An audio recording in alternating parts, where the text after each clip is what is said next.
একদম বিক্রি নেই। এই দেখুন ব্যাঙ্গালোর, এই যে কর্ণাটকের গাড়ি, এই দেখুন কর্ণাটকের গাড়ি।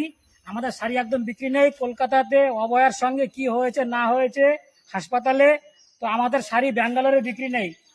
ওই দেখুন আমার গাড়ি, ও আমার গাড়ি, গাড়িতে শাড়ি আছে, শাড়ি আবার একদম বিক্রি নেই। এখানকার আন্টিরা আমাদের শাড়ি নিচ্ছে না, তো শাড়ি একদম বিক্রি নেই। বেলা 1টা বাজে, তো এখন কি করব? সারা গ্রাম ঘুরে ঘুরে কলকাতার লোক বলে তো ঢুকতেই দিচ্ছে না কলকাতার লোক।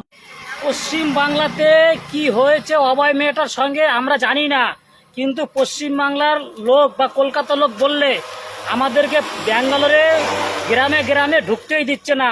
বলছে কলকাতার লোকেরা খারাপ, কলকাতার লোকেরা দুর্চরিত্রা।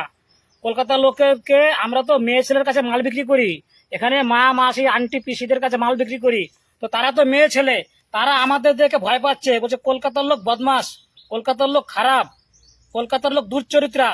বলছে অভয় অভয় অভয়, পুরোটা বলতে পারছে না। বলছে অভয় মেয়ের সঙ্গে তোমরা দুর্চরিত্রা করেছো, তোমরা খারাপ লোক।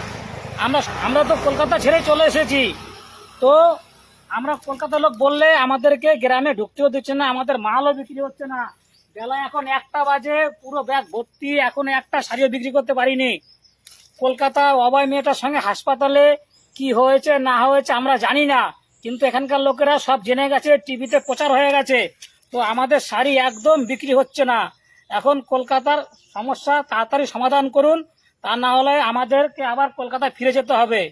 ঠিক আছে, আমাদের শাড়ি বিক্রি নেই, বেলা 1টা বাজে, কি করব? হ্যাঁ, আমরা সাধারণ লোক ব্যাঙ্গালোরে চলে এসেছি কলকাতা ছেড়ে, তবু এখানে এসে শান্তি নেই, এখানে মালই বিক্রি হচ্ছে না। কলকাতার লোক বলে পরিচয় দিচ্ছি, তো আমাদেরকে গ্রামে ঢুকতে দিচ্ছে না। আমরা মিথ্যে কথা বলে আমরা কি করছি? আমরা রাজস্থানের কথা বলছি, কিন্তু আমরা যে রাজস্থানের কথা বলতে পারি দু একটা গ্রামে, সব গ্রামে বলা যাবে না, শিক্ষিত গ্রামে বলা যাবে না। তার আধার কার্ড চেক করছে, দেখছে কলকাতার লোক, আমাদের ঢুকতে দিচ্ছে না। আমাদের ব্যবসা বাণিজ্য খুবই খারাপ হয়ে গেছে। আজকে 5 থেকে 6 দিন ব্যবসা করতে পারছি না, ব্যাঙ্গালোরে একটা শাড়ি বিক্রি করতে পারছি না।